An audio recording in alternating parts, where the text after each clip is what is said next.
Hola, mi nombre es Alejandra López y hoy vamos a hablar del pasado simple.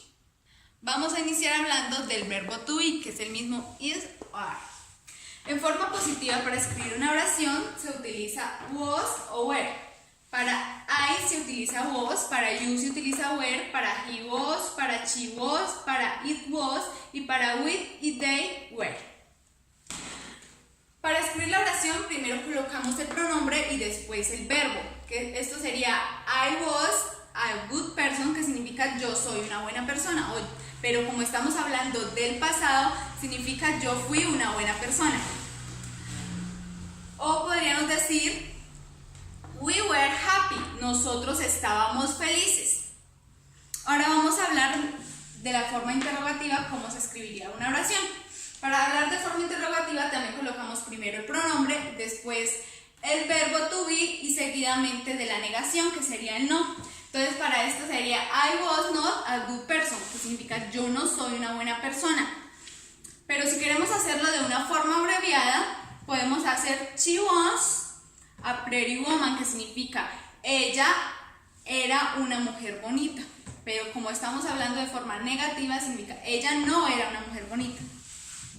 Vamos a hablar de forma interrogativa. Para escribir una oración de forma interrogativa, primero se coloca el verbo to be al inicio. Entonces, en esta quedaría were you very angry? Que significa yo estaba muy enojado.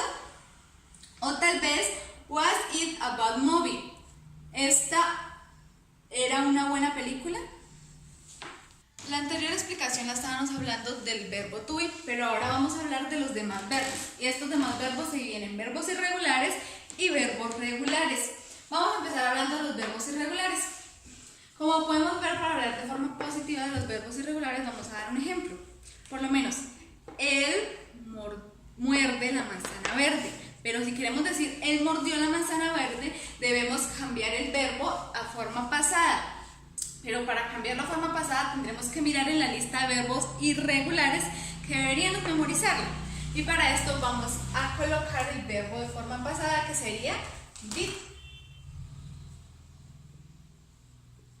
Y ahí quedaría la oración, él mordió la manzana verde. Ahora vamos a hacerla de forma negativa. Para hacer la oración de forma negativa, primero vamos a utilizar el auxiliar did, seguidamente la negación y después el verbo. Y ahí dice, él no mordió la manzana verde. Pero ¿qué pasa? Este verbo que aquí colocamos en pasado, acá vuelve al presente al hacer la negación y utilizar el auxiliar did. Ahora, para hacerlo de forma interrogativa, para preguntar si él mordió la manzana verde, primero vamos a utilizar el auxiliar did, seguidamente el pronombre y después el verbo. Entonces ahí la oración, el verbo también lo vamos a utilizar en presente. Y entonces la oración dice, ¿él mordió la manzana verde? Ahora vamos a seguir con los verbos regulares. Para pasar un verbo regular a pasado, solo le vamos a agregar ed. Entonces esta oración que dice you call, pero si queremos pasarla a pasado, vamos a colocarle ed.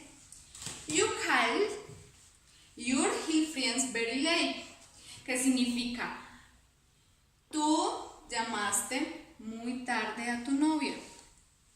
Vamos a hacerlo de forma negativa. Para hacerlo de forma negativa, nuevamente utilizamos el auxiliar did seguido de la negación not y el verbo. El verbo igualmente pasa a presente como lo hacíamos en la explicación anterior. Entonces ahí quedaría la oración you did not call your friend very late, que significa tú no llamaste tarde a tu novia. Para hacerlo en forma de pregunta, igualmente utilizamos al principio el auxiliar did, después el pronombre, seguidamente del verbo que sigue siendo el presente y el resto de la oración, el complemento. Entonces aquí diría did you call your friends too late, que significa tú llamaste tarde a tu novia. Muchas gracias, esto fue todo por hoy, espero les sirva.